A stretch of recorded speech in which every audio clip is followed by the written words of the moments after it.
오늘은 하나님 나라 세계관 시리즈 8번째 설교입니다. 다음 주에 이번 시리즈 설교가 마치게 됩니다. 좋은 마무리는 항상 뒷정리를 잘하는 그런 마무리인 것 같습니다. 우리는 하나님 나라 세계관을 정의하는 것으로 첫 설교를 시작했습니다. 하나님 나라 세계관이란 하나님이 온 우주의 주인이시고 인간 역사를 주관하시는 분이어서 인간 삶의 모든 영역뿐 아니라 우주 전체를 다스리고 계신다는 성경의 사상, 그것이 바로 하나님 나라라는 이 주제입니다.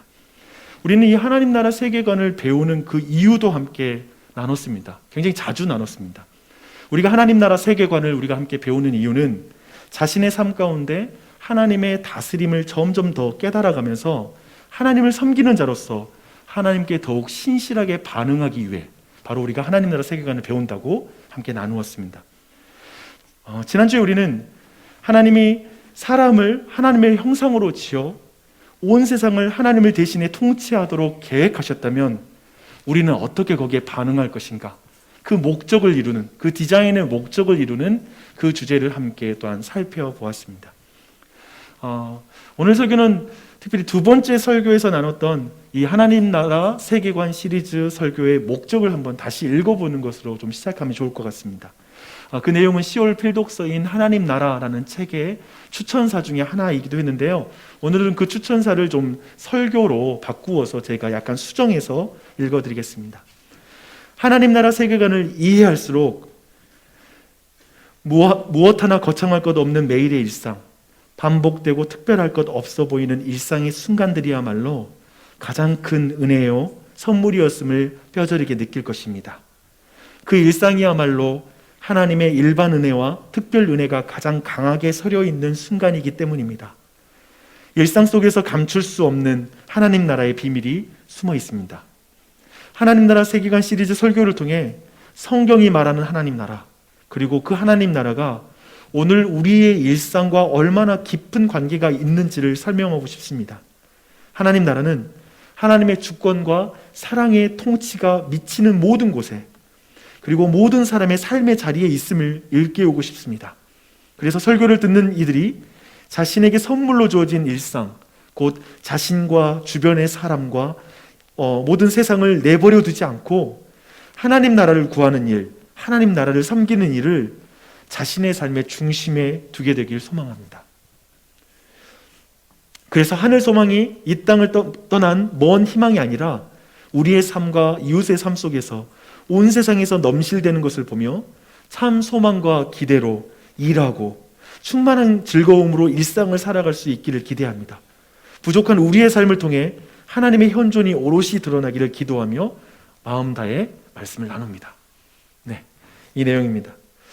특별할 것 없어 보이는 나, 그리고 옆에 있는 사람, 가족, 세상을 우리가 하나님의 은혜요, 하나님의 큰 선물로 느끼면서 하나님처럼 그 모든 것을 다스리는 것, 즉 기경하고 그리고 지키는 것, 그것은 아마도 우리가 평생에 거쳐서 성장해야 될 그런 삶이라고 생각합니다.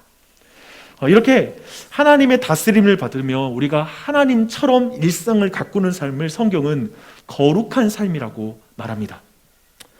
오늘 디모데전서에서는 다른 용어를 사용하는데요, 경건이라고 이렇게 말합니다. 이 경건이라는 단어 자체가 사실 바울이 쓴 서신서요, 이 편지에 보면 약 20번 정도 등장하는데요, 이 디모데전서에만 10번이나 사용돼요. 그러니까 지금 디모데전서가 얼마나 이 경건을 강조하고 있는지 여러분 느낄 거예요. 여러분, 우리가 그저 나는 복음을 믿습니다, 예수님 믿어요 라는 것 자체가 경건이 아닙니다. 참된 경건은 우리가 예수님을 닮아가고 예수님처럼 행하는 것, 예수님처럼 내 일상을 지키는 것, 그리고 기경하는 것, 그것이 바로 경건한 삶입니다. 바울이 지금 이토록 지금 이 디모데전서에서 경건을 강조하는 것, 그 이유는 뭐냐면요, 이 참된 경건함을 통해서만, 경건한 삶을 통해서만 복음의 실체이신 예수 그리스도가 세상에 드러나기 때문에 그렇습니다. 이건 중차대한 일입니다. 만약에 내가 나 예수님 믿어요 하면서 예수님을 닮아가거나 그분처럼 내 일상을 돌보지 않는다면 세상 사람들은 예수님을 볼 그런 기회를 많이 잃어버리는 것이죠. 하나님 나라 세계관 시리즈 이 설교를 우리가 100번 들어도 일상에서 하나님의 다스림을 받으면서 하나님처럼 삶을 다스리지 않는다면 아마도 이 많은 설교가 우리에게는 허무하게 될 것입니다. 그래서 오늘 이 경건한 삶에 대한 주제를 함께 다루려고 합니다. 거룩한 삶이라고 말할 수 있어요. 중요한 주제예요. 근데 이 경건에 두 가지 큰 적이 있다는 걸 지금 사도 바울은 이제 디모데 전서에서 말하고 있어요. 그래서 오늘 이 두 가지 강력한 적에 대해서 살펴볼 텐데요. 첫 번째는 금욕주의이고요. 두 번째는 물질주의라고 말할 수 있습니다. 차근차근 설명해 드릴 테니까 지금 이 내용들 한번 차근차근 따라오면 되겠습니다. 먼저 디모데전서 4장 1절부터 5절에서 첫 번째 경건의 적이 등장합니다. 1절과 2절을 보니까요, 교회 안에 거짓 교사가 일어났다는 것을 우리는 볼 수 있습니다. 2절을 보니까 이들은 1절 내용 더 본다면 이들은 믿음에서 떠나 미혹하는 영에 지금 미혹된 사람들이고, 또한 귀신의 가르침을 따르는 무리라고 말합니다. 야, 교회 안에서 이렇게 부를 수 있는 사람 여러분 있나요? 야, 귀신을 따르는 사람, 미혹의 영에 빠진 사람, 아마도 그런 사람 많지 않을 텐데 지금 사도 바울이 굉장히 강력한 말로 그 거짓 교사들을 가리키고 있습니다. 근데 2절에 보니까 이들은 또한 양심의 화인을 맞은 사람이다 라고 이렇게 표현하고 있습니다. 근데 제가 이 표현을 한국어로 가장 근접하게 번역할 수 있는 건 뭐냐면 양심의 털난 사람이다, 그런 표현이 우리말에 있습니다. 근데 굉장히 이 화인이라는 표현은 더 강력한 것 같아요. 왜냐하면 이 화인은 그 치료를 위해서 피부나 신경, 가벼운 정양 등을 마비시킬 때 그것을 태워서 제거하는 방식입니다. 그래서 그걸 완전히 무감각하게 만들어버리는 게 화인 맞는 것이죠. 그렇다면 이 화인 맞은 양심이란 마취되거나 완전히 죽어서 진리에 대해서 완전히 무감각한 양심의 상태가 되었다라고 이렇게 말할 수가 있습니다. 여러분도 사실은 이 양심의 화인 맞을 수 있는 걸 연습하실 수 있습니다. 그걸 연습하는 건 이 시간 예배 시간에도 이렇게 양심의 화인 맞는 걸 연습할 수 있는데요. 이런 방식으로 연습할 수 있어요. 하나님의 말씀에 부대끼는 마음을 억눌러 버리십시오. 그리고 그냥 귀를 막아버리는 걸 설교 때마다 반복하시면, 그러니까 지금 이 순간에도 여러분이 그냥 귀를 닫기로, 그냥 더 이상 듣지 않기로 계속 반복적으로 여러분이 결정을 하시면 어느 순간 말씀을 들어도 전혀 느끼지 못하는 마음의 상태가 됩니다.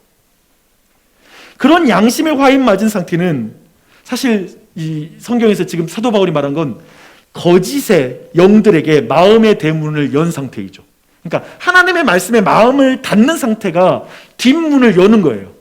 사탄에게, 거짓의 영들에게 마음을 연 상태가 되는 것이고, 이때의 거짓 가르침에 쉽게 사람은 빠져들게 된다라고 이렇게 말씀하고 있습니다.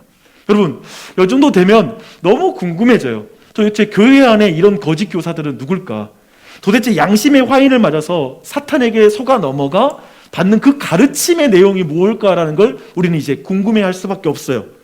분명히 그들은 사실 바울이나 디모데, 지금 여기는 에베소 교회인데요, 바울과 그리고 디모데 하면 얼마나 탁월한 사역자입니까? 그런 탁월한 사역자들의 가르침 대신에 많은 사람들이 영향을 받게 된 그 거짓 가르침이 무엇일까라는 그 질문이 우리 안에 생기는 것이죠. 근데 3절에 그 거짓 가르침이 나옵니다. 이렇게 말합니다. 혼인을 금하고 어떤 음식을 먹지 말라, 이 명령입니다. 혼인을 금한다는 것은 성욕을 금한다라는 말이고요, 그리고 음식물을 먹지 말라는 것은 식욕을 절제하라라는 이러한 말씀입니다. 이것을 우리는 금욕주의라고 말할 것입니다. 이 금욕주의는 동서양과 그리고 고금의 모든 철학과 그리고 모든 종교 안에 있었던, 그래서 자신의 이상을 추구하기에 어떤 절제하는 모습으로 거룩을 추구하는, 쉽게 말하면 욕구를 억제함으로 거룩함을 추구하는 행위가 바로 이 금욕주의입니다. 근데 교회 역사의 초기에서부터 사실 교회 안에 이 식욕과 성욕을 부정한 욕구로 보는 이들이 있었습니다.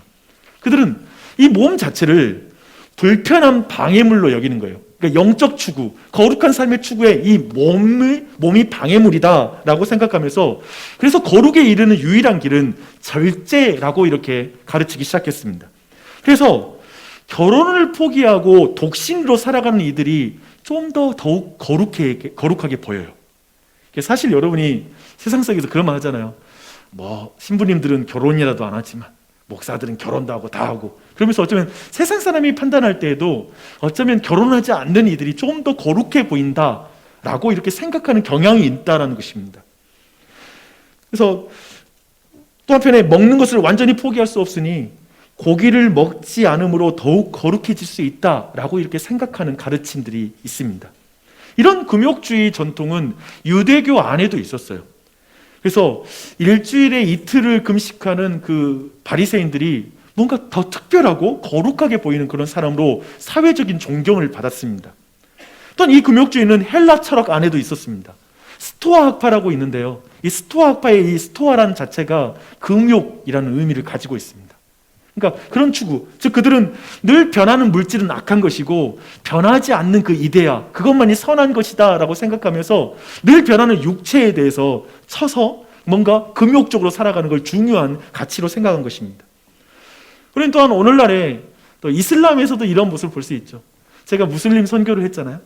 선교를 할 때 이제 라마단이라는 기간이 있습니다. 우리가 잘 알고 있죠. 30일 동안 이제 해가 떠 있는 동안에 음료를 먹지 않고 또한 음식을 취하지 않으므로 하나님께 더 가까이 나아가는 기간이 바로 라마단 기간입니다. 이들에게도 지금 금욕적인 모습을 볼 수 있습니다.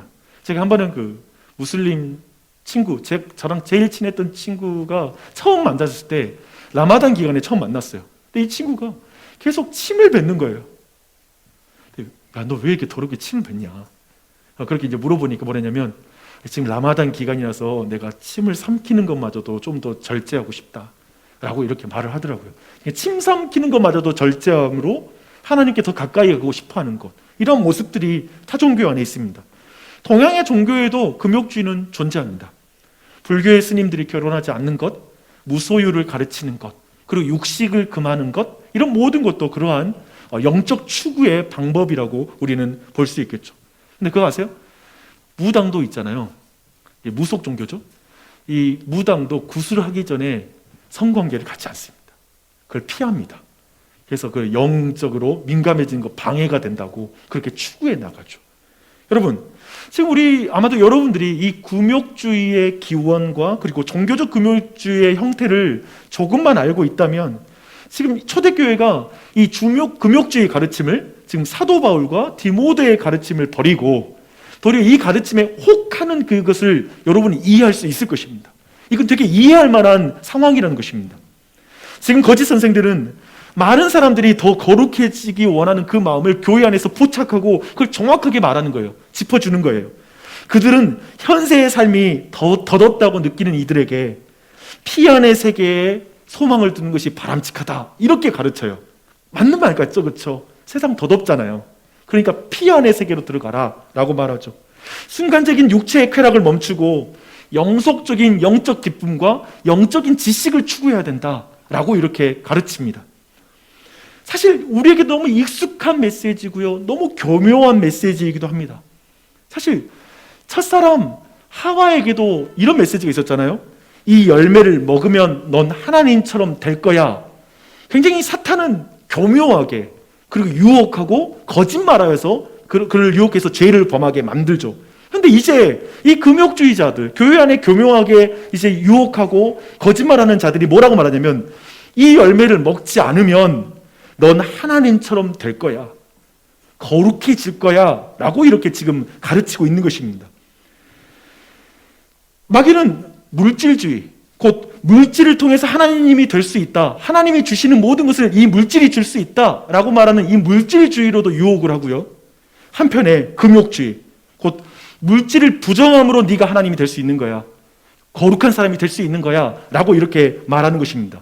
둘 모두가 마귀의 거짓말이고요, 다 물질을 중심으로 이 그 물질에 대한 태도에 의해서 나의 수고와 어떤 내가 열심히 노력하는 것에 의해서 하나님이 될 수 있다라는 것을 지금 말하고 있어요. 그래서 이 내용은 물질주의와 이 어떤 금욕주의는 동전의 양면과 같은 것입니다. 그런데 생각해 보세요. 아마도 우리 교회 안에 들어와 있는 많은 분들은 물질주의에 대해서 비판할 것입니다. 아, 그거 틀렸어 라고 우리는 금방 분별할 거예요. 그러나 금욕주의에 대해서 절제하고 뭔가 금욕적으로 살아가는 건 맞아, 그게 거룩한 거야 라고 말할 것입니다. 사도 사도 바울은 지금 교회 안에 들어온 금욕주의 가르침을 이제 3절부터 우리가 최근에 들었던 말씀, 창조에 대한 이 세계관으로 이제 그 모든 걸 반박합니다. 한번 그 말씀을 우리 최근에 들었으니까 한번 들어보십시오. 하나님이 결혼을 제정하셨는데 누가 결혼을 금한단 말입니까? 남자와 여자가 성관계를 통해서 하나님의 형상을 닮은 사람을 번성케 하시는데 누가 그 성관계를 더럽다고 말합니까? 하나님이 창조하시고 사람에게 주신 식물과 동물을 누가 금할 수 있단 말입니까? 하나님이 지으신 모든 것이 선하다고 말하는데 누가 그걸 부정하다고 말하는 겁니까? 지금 이 논증을 합니다. 이 말씀으로 그 금욕주의에 대해서 분별을 해냅니다. 그리고 나서 사도 바울은 이제 거룩하게 되는 방법을 완전히 바꿔버려요. 아까 금욕주의는 음식을 먹지 않음으로 내가 거룩해진다라는 걸 봤잖아요. 이제 그 방법을 완전히 바꿔버립니다. 방금 전에 사탄이 내가 열매를 먹지 않으면 거룩해진다라고 말했던 걸 염두에 두고 한번 성경 말씀을 보십시오. 5절입니다. 하나님의 말씀과 기도로 거룩하여짐이라. 하나님의 말씀과 기도로 거룩하여짐이라 라고 이렇게 말씀하고 있습니다. 사람은 하나님이 만드시고 우리에게 즐기라고 성경을 통해 하나님이 말씀하시는 것을 믿고 그것을 즐김으로 그 모든 것이 거룩해집니다. 말씀으로 거룩해집니다. 그러니까 뭐냐면 지금 성경이 경계하는 건 뭐냐면 하나님의 말씀한 것을 넘어가서 내가 어떻게 노력해서 내가 어떻게 행함으로 말미암아 거룩해지는 방식을 부정하는 것이죠. 그렇게 거룩해질 수 없는 것이죠. 그냥 말씀에 순종함으로 거룩해지는 거예요. 그것을 말하고 있고요. 또한 내게 주어진 배우자, 자녀, 교회, 월급, 집, 자동차, 음식 이 모든 것이 하나님께로부터 온 선물이라고 인정하면서 감사의 기도를 드릴 때 그 모든 것들은 거룩해집니다. 그래서 지금 이 거룩에 대해서 볼 건 지금 우리의 식탁 앞에 서서 온 가족이 앉아서 하나님, 이 모든 것은 하나님이 주신 선물이고 주님이 제게 먹으라고 말씀하신 것들입니다. 하나님, 감사히 맛있게 먹을게요. 예수님의 이름으로 기도합니다. 할 때 그 모든 게 거룩한 것이다. 거룩해진다라고 이렇게 말씀하고 있는 것입니다. 여기까지 내용이 지금 디모데전서 4장의 지금 말씀, 우리 오늘 본문의 말씀에 대한 전체 내용의 해석이었습니다. 근데 이 말씀의 의미를 한번 생각해 보게요. 오늘 말씀을 듣는 대부분의 교우들은 금욕주의를 경계하라라고 말하는 이 4장의 말씀이 사실 오늘 현대인에게 그리고 이 자리에 앉아있는 여러분들에게 그렇게 와닿지 않는, 맞지 않는 말씀처럼 느껴질 가능성이 있습니다. 왜냐하면 자기 스스로가 매우 물질주의에 깊이 물들어 있다고 스스로를 생각하기 때문에 그렇습니다. 매일 드라마의 세계에 빠져있죠. 왜 이렇게 드라마는 계속해서 새롭죠? 왜 이렇게 이것은 봐도 새로운 소재를 만들어내는지, 넷플릭스를 보고 우리는 그 인간의 무한한 상상력과 전 세계에 있는 그 다양성에 깜짝 놀라죠. 봐도 끝이 없어요, 드라마는. 그래서 음식을 또한 즐기는 것에 몰입되어 있는 자신. 음식 끊는 게 너무 어렵잖아요. 삼겹살은 너무 맛있어. 근데 이걸 이렇게 먹어도 맛있고 저렇게 먹어도 맛있고 막 입을 칠 때가 있어. 그만 넣어야 되는데 하면서 막 하죠. 그래서 사실은 절제해야 될 걸 알지만 절제가 되지 않는 상태, 즉 통제불능인 자신을 보면서 막 너무 속상한 거죠. 그런 사람들에게 오늘 말씀이 와닿지 않는 거예요. 지금 금욕주의 이런 것이 이 된 말씀이 막 계속 시간만 나면 그 스크롤을 막 넘기는 거. 내가 이러지 말고 지금 주변에 있는 사람을 돌보거나 내 삶에 좀 어떤 다른 것을 해야 되는데 계속 그걸 넘기는 거, 또 짧은 영상들을 클릭하면서 뭔가 쉬지 못하는 나를 보면서도 비참한 느낌을 느낄 때, 그런 사람들에게 금욕주의, 오늘 이 말씀, 금욕을 통해서 거룩해지려고 하는 사람이 도리어 좀 대단해 보이지 않아요? 야, 뭔가 절제하고 이렇게 거룩해지는 게 도리어 대단해 보일 수 있습니다. 그런데 그런 이들도 사실 금욕주의에 대해, 어쩌면 금욕주의가 주장하는 내용에 가까이 있을 수 있다는 것에 대해서 여러분에게 좀 말씀드리고 싶어요. 금욕주의와 물질주의는 동전의 양면이라고 보시면 됩니다. 많은 사람들이 이렇게 생각하는 거예요. 이게 핵심입니다. 물질 세계는 신앙과 무관하거나 관계가 깊지 않다고 생각하는 경향이 많은 그리스도인들, 많은 교인들에게 있습니다. 종교란 우리가 근본적으로 가지고 있는 종교에 대한 기대는 초자연적인 거예요. 일반적인 게 아니에요. 뭔가 특별한 것이 있기를 바라는 마음이 우리 안에 있어요. 사실 그런데 그런 모든 것이 우리의 기쁨과 그리고 거룩함을 축소시키는 것입니다. 창세기를 보십시오. 지금 사도 바울이 창세기를 가지고 오잖아요. 보이지 않는 세계보다 보이는 세계에서 창세기는 더 많이 기술하고 있는 거 아세요? 흥미롭죠? 보이는 세계에 대해서 더 많이 기술하고 있어요.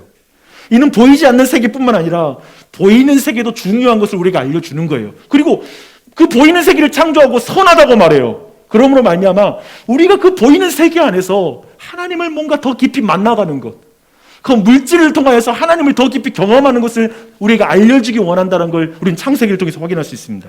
그래서 성경이 말하는 거룩한 삶은 음식과 육체와 분리되어 초자연적인 것을 추구하는 그 금식이 아닙니다. 곡을 끊어버리는 게 거룩함을 추구하는 길이 아닌 것이죠. 보이는 것을 초월해서 보이지 않는 신령한 것에만 몰두하는 그 강박관념, 그게 거룩의 개념, 경건한 삶이 아닙니다.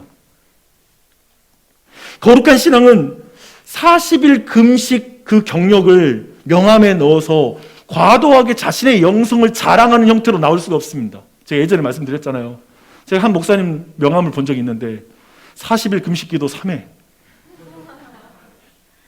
그러니까 지금 우리는 그렇게 설 때 왜 그게 통하냐면 그 자체가 더 거룩해 보이잖아요. 난 삼겹살 엄청 먹는데.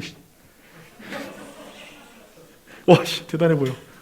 그거예요. 그러니까 신앙생활이란 창조하신 세계를 벗어나 계속해서 성경만 보고 기도만 하는 것도 아니라는 거예요. 경건함이란 우리 일상에서 경험하는 사람과 자연을 제거하고 영적인 은혜만을 추구하는 그 열광주의도 아니라는 거예요. 그런 의미에서 우리는 사실 신앙생활이 뭔가, 그러니까 우리가 대답하는 건 거의 뻔하잖아요. 그리고 거룩한 삶이란 무엇인가? 경건한 삶이란 무엇인가? 이렇게 여러분에게 여러분 요즘 신앙생활 어때요? 영적 생활 어떠세요? 라고 우리가 질문하면 거의 우리들의 대답에 10줄평으로 이렇게 대답이 나오는 거예요. 요즘 통독을 잘 못하고 있어요. 통독, 큐티, 기도, 주일성수, 신우회 활동, 마을 모임 참여, 전도, 몇 가지 종교적 활동으로 우리의 거룩한 삶, 경건한 삶은 거기에 다 축소됩니다. 그리고 그 일상에 내가 밥을 짓고 애들 목욕시키고 그리고 정말 일상에서 정말 여러 가지 활동하는 많은 것들에서 거룩함의 개념은 거기까지 들어가지 못하는 것이죠. 축소되는 거예요. 근데 이런 변주, 어쩌면 이 종교적 활동으로 축소시키는 이 변주가, 그리고 그 변주를 말하는 세계관, 거짓 교사들의 가르침은 교회 안에 굉장히 많죠. 근데 그런 것을 생각할 때 영국의 작가인 G.K. 체스터톤이라는 그 작가가 있는데요. 그분은 이 지점에서 우리를 굉장히 교정해주는 말을 이렇게 합니다. 한번 들어보세요. 당신은 식사 전에 감사 기도를 드린다. 물론 좋은 일이다. 그러나 나는 연극과 오페라를 보기 전에도 감사 기도를 드리고 연주회와 판토마임 전에도 감사 기도를 드리며 책을 읽기 전에도 스케치를 하거나 그림을 그리기 전에도 수영, 펜싱, 복싱, 산책, 연극을 하거나 춤을 추기 전에도 감사 기도를 드린다. 그리고 펜에 잉크를 묻히기 전에도 감사 기도를 드린다. 주 안에 사랑하는 여러분, 저는 지금 하나님 나라 세계관을 이해할수록 무엇 하나 거창할 것 없는 매일의 일상, 우리 안에 반복되는 그 특별할 것도 없어 보는 그 일상의 순간들이야말로 다 거룩하게 된다는 것을 말씀드린 것입니다. 모든 것이 하나님의 선물이라는 것에 대해서 지금 말씀드린 것입니다. 그것이 얼마나 하나님의 큰 은혜인지에 대해서 지금 이 성경을 통해서 여러분에게 말씀드립니다. 하나님의 창조를 믿으면 일상은 거룩해집니다. 그 일상에 서려 있는 하나님의 은혜를 더 깊이 누릴 수 있다라는 말입니다. 제가 설교를 준비하면서 존 스토트 목사님의 책을 읽었는데요. 존 스토트 목사님이 이 부분을 이렇게 말합니다. 우리는 창조의 모든 선물을 인정하고 받아들이며 감상하고 즐기기로 결단해야 합니다. 하늘과 땅, 산과 강과 바다, 숲과 꽃, 새와 짐승과 나비, 그리고 자연 환경의 미묘한 균형이 보여주는 주는 하나님의 영광을 즐겨야 합니다. 하나님의 형상으로 창조되고 그분의 청지기로 임명된 인간의 독특한 특권에 감사해야 합니다. 남성됨이나 여성됨, 결혼, 성, 자녀, 부모됨, 생활에 대해, 그리고 우리의 모든 친척 관계와 친구 관계에 대해 기뻐해야 합니다. 곧 하나님과 협동사역이며 공동의 선을 추구하기 위한 수단이 되는 매일의 일, 지난주에 우리가 나눴죠. 그 매일의 일, 그리고 우리의 일을 경배로 바꾸는 주일의 반복적인 리듬을 받아들여야 합니다. 평화, 자유, 정의, 좋은 정부, 음식과 음료, 의복과 거처의 복에 대해 즐거워해야 합니다. 음악이나 문학, 그림, 조각, 드라마를 통해, 또 스포츠에서 볼 수 있는 절묘한 솜씨와 힘을 통해 표출되는 창조성 등을 우리는 진정 하나님이 주신 귀한 선물로 알고 만끽해야 합니다. 이런 것들을 거부하는 것은 창조주를 모욕하며 믿음에서 떠나는 행위입니다. 전 여기에서 약간 충격을 받았어요. 이런 것들을 거부하는 것은 창조주를 모욕하며 믿음에서 떠나는 행위입니다. 이것들을 감사함으로 받고 기쁨으로 즐기는 것이야말로 하나님을 영화롭게 하는 것입니다. 왜냐하면 그분은 우리에게 모든 것을 후히 주사 누리게 하시는 하나님이시기 때문에 그렇습니다. 오늘 6장 17절에 나오는 말씀이에요. 만약 여러분이 기독교가, 그리고 교회가 여러분의 일상의 기쁨을 축소시키는 것으로 느꼈다면 그것은 100% 우리가 성경을 오해했기 때문에 그렇습니다. 하나님이 여러분의 일상의 기쁨을 축소하고 때로는 여러분의 삶에서 기쁨을 앗아가는 분으로 느꼈다면 그것은 창조주 하나님을 믿는 의미를 완전히 오해했기 때문입니다. 아마도 우리 안에 성경이 아니라 뭔가 종교적으로 기독교를 이해하고 있고 여전히 그 종교적인 어떤 자세와 태도로 끊임없이 신을 추구하기 때문에 교회 안에서도 아마도 계속해서 교회에 오면 기쁨은 축소되고 세상으로 나가면 아이고 기뻐하고 나갈 수 있어요. 큰 짐을 덜었네. 교회 와서 오늘 종교적 의무감을 해방됐네. 이제 일주일 동안 살아야 되겠네. 그런 모든 것은 사실 우리의 거룩함과 우리의 기쁨을 축소시키는 그 관점인 것이죠. 성경을 벗어난 거예요. 그래서 하나님 나라 설교의 그 목적의 한 부분을 제가 다시 한번 말씀드릴게요. 하나님 나라가 오늘 우리의 일상과 얼마나 깊은 관계가 있는지를 설명하고 싶습니다. 지금 오늘 방금 말씀을 통해 그걸 말씀드렸어요. 우리의 일상과 하나님의 나라가 얼마나 가까이 있는지 몰라요. 연결되어 있어요. 거룩해요. 내 일상이. 내가 회사에서 일하는 그 일 자체도 하나님 나라와 연결이 되어 있어요. 그리고 하나님 나라는 하나님의 주권과 사랑의 통치가 미치는 모든 곳에, 모든 사람의 삶의 자리에 있음을 일깨우고 싶습니다. 그곳에 하나님의 주권이 미치는 거예요.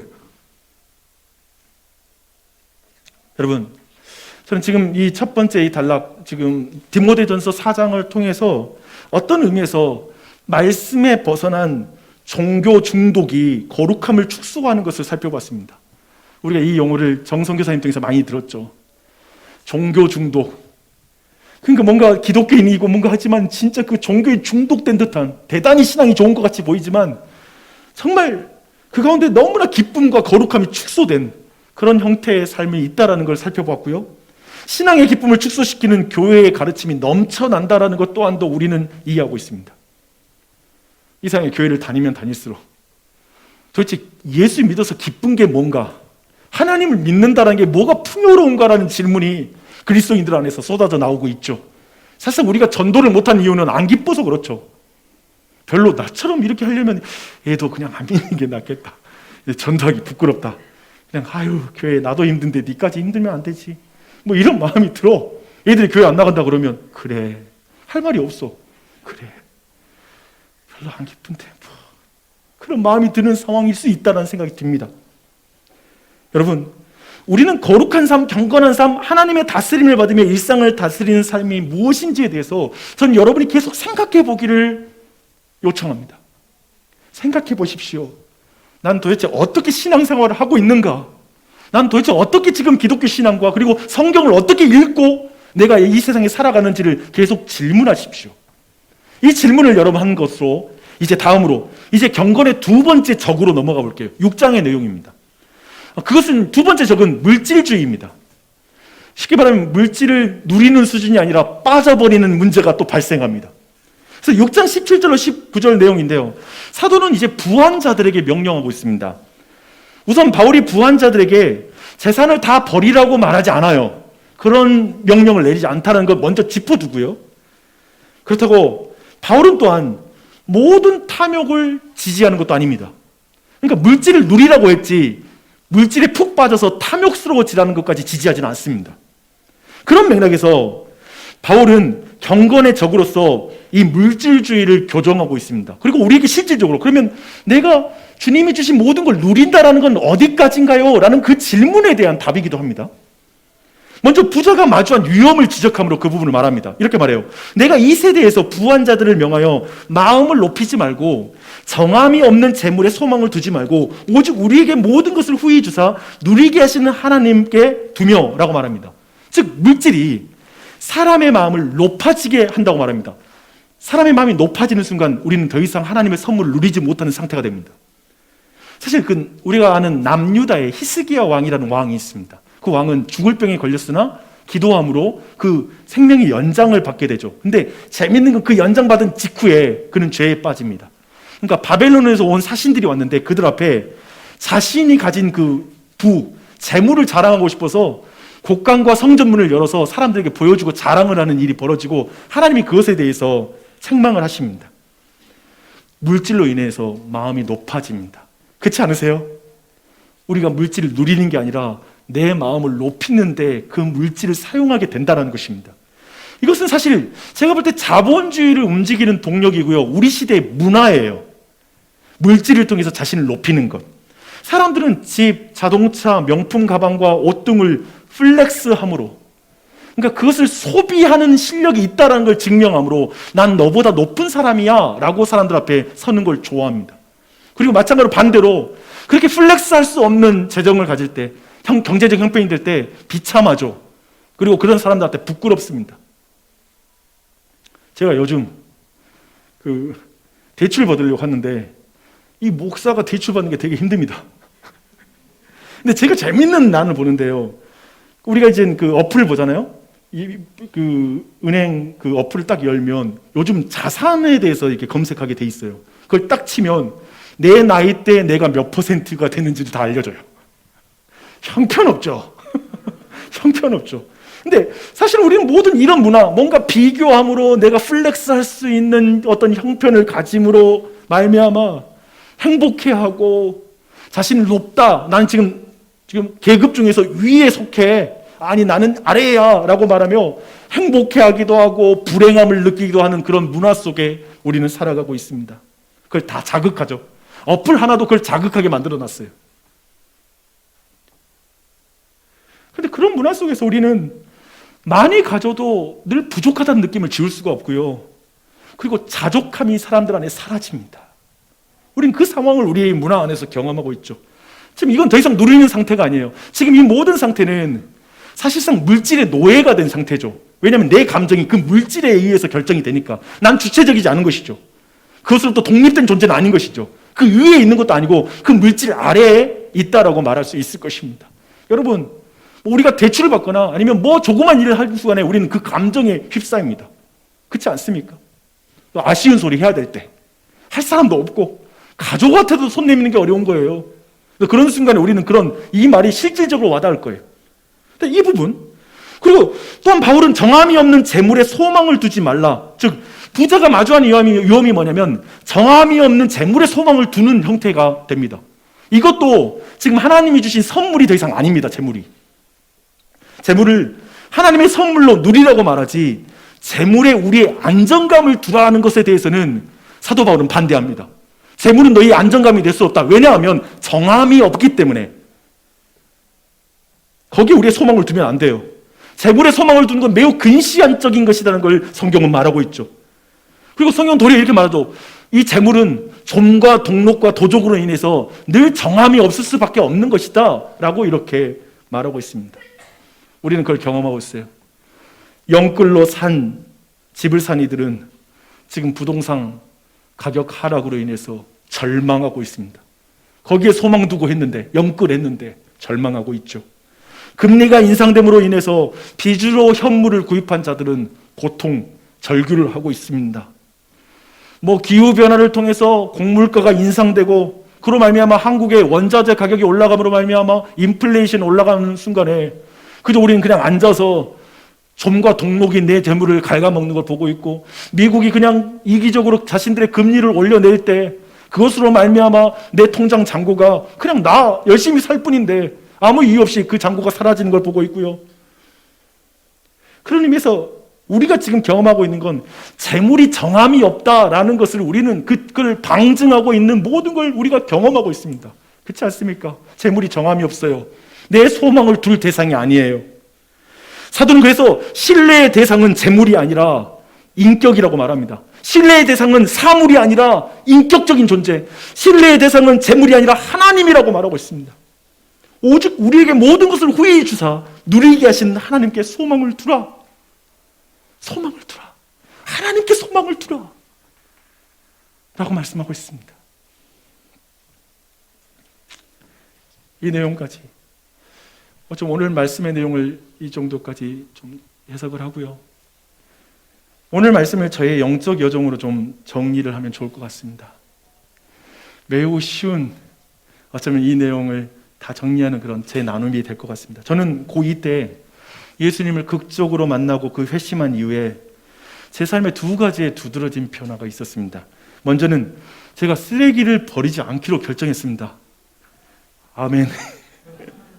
지금 많이 달라졌는데요. 제가 고등학생 때만 해도 있잖아요. 침을 뱉거나 쓰레기를 쉽게 버리는 분위기였어요. 그러니까 그냥 침 하면서 그때 지금 저도 이제 가방 메고 이제 껄렁거리면서 침 뱉고 쓰레기 버리고 했어요. 근데 제가 예수님을 만나니까 이 모든 게 하나님이 지으신 세계라는 것을 내 안에 믿음이 들어오자 이제 제가 쓰레기 버리면 안 되겠다는 생각이 그때 가장 먼저 들었던 것 같아요. 그래서 그때부터 쓰레기를 버리지 않으려고. 근데 혹시 내가 몰래 흘렸던 것을 보신 분이 계신다면 시험 들 수 있을 것 같아서 항상 두려운 나눔이야 이런 게. 근데 그랬어. 그래서 한동안 또 보이는 쓰레기는 내가 막 줍고 다녔어요. 그거 아세요? 막 괜히 버스 정류장에 쓰레기 보이면 주워가지고 쓰레기에 넣고 막 이런 걸 막 하고 행동했어요. 그런 행동을 요즘 많이 하지 않고 있어요. 네. 그리고 두 번째 변화는 뭐냐면 제가 듣는 것을 좀 바꿨습니다. 당시에 저는 제가 꿈에 그리던 아이오와 미니 카세트를 제가 샀거든요. 친구들 사이에도 몇 명 없었는 상황이었습니다. 제가 그걸 사가지고 제가 기본적으로 별명이 뭐냐면 가장 먼저 가요를 듣고 가사를 아이들에게 유통시켜주는.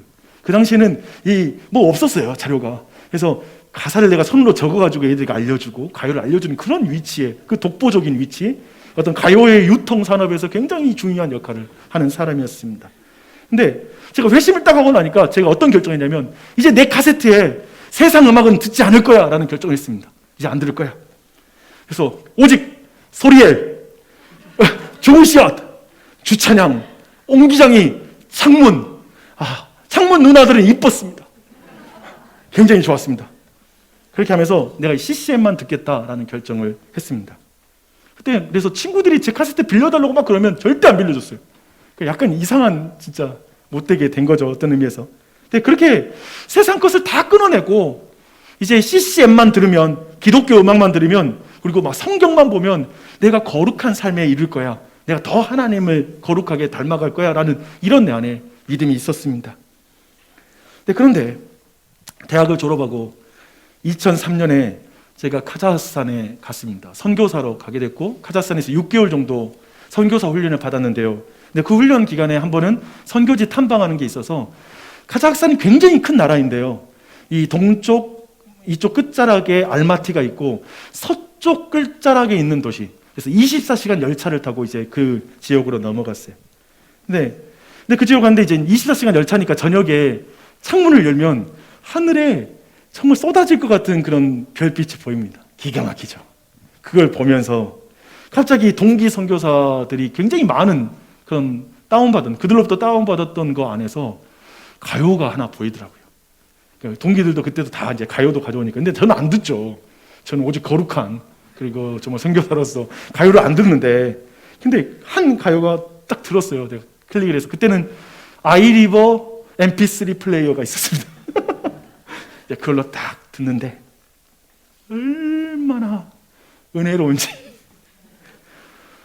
보고 싶다, 보고 싶다, 이 노래가 나오는데 어쩌면 그 모든 가사가 그렇게 내 마음을 후벼 파고 갑자기 떠올리는 것이죠.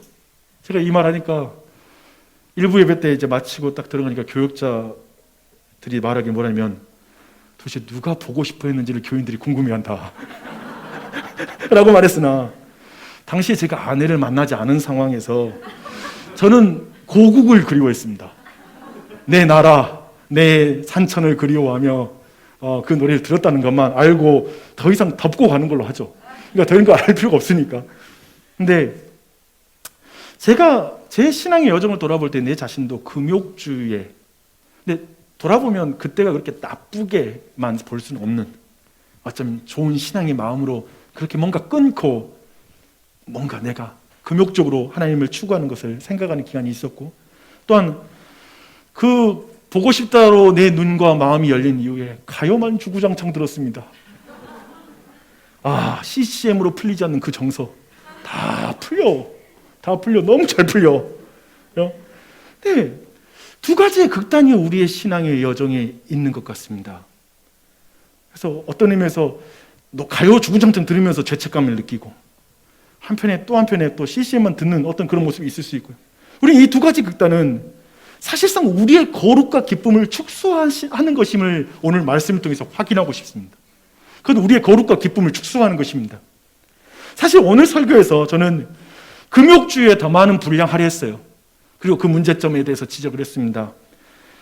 제가 이 말씀을 듣고 나서 여러분이 마을 모임에서 적용이 어떻게 될지 거의 저는 100% 확신합니다. 아마도 이제 마음의 거리낌 없이 이제 세상 문화에 푹 빠져 즐기는 방향으로, 너무 자유였어. 오늘 정말 목사님이 탁월한 말씀을 해주셨어. 너무나 진짜 내가 이제까지 했던 게 틀리지 않았구나.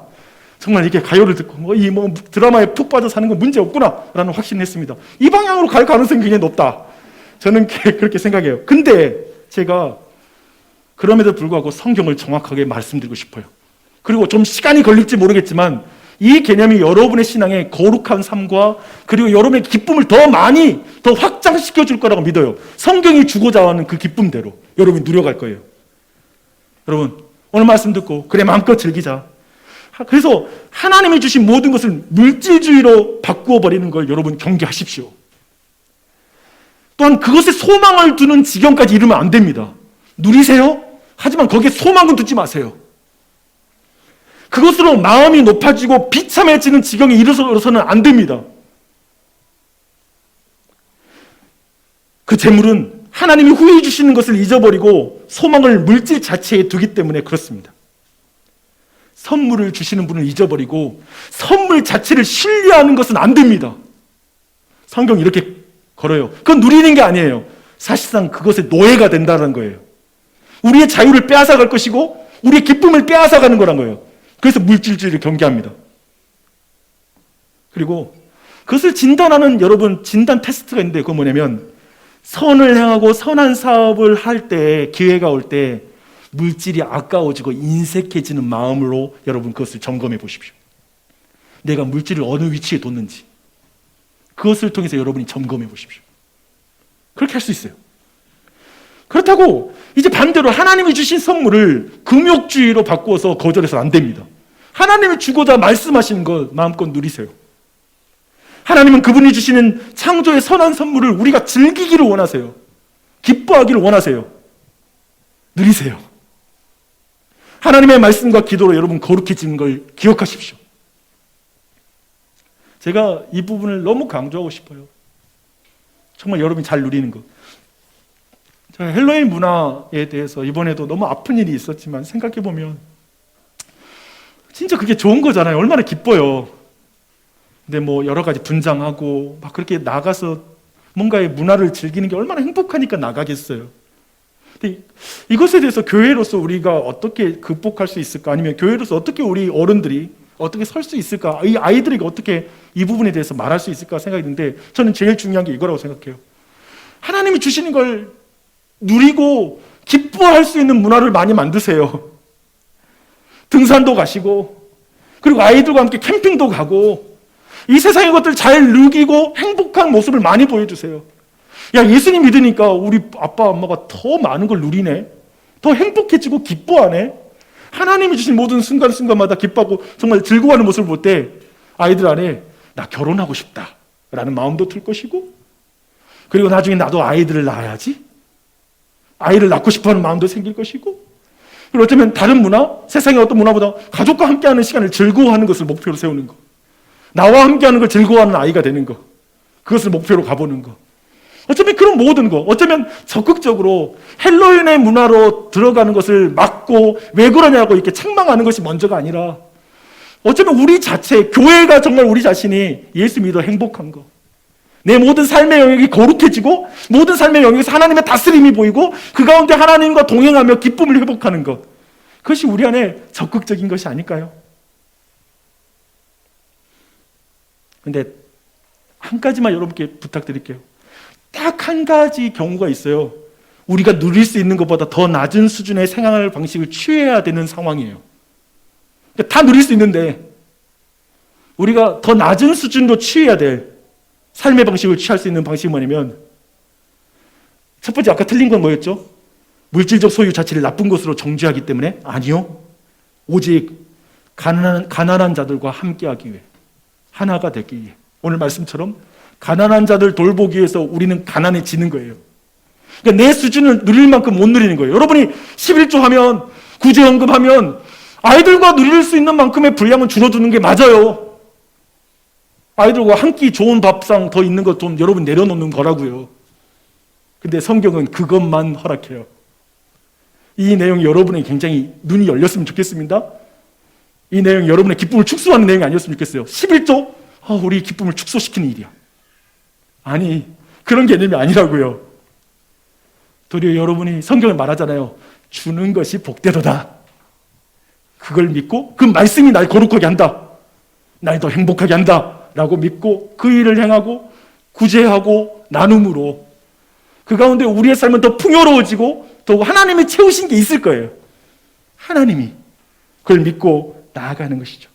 그렇게 여러분의 일상, 여러분의 삶에서 주위도 돌아보면서 기꺼이 그렇게 자신을 나누는 삶까지 나아가는 그런 누림이 있기를 축원합니다.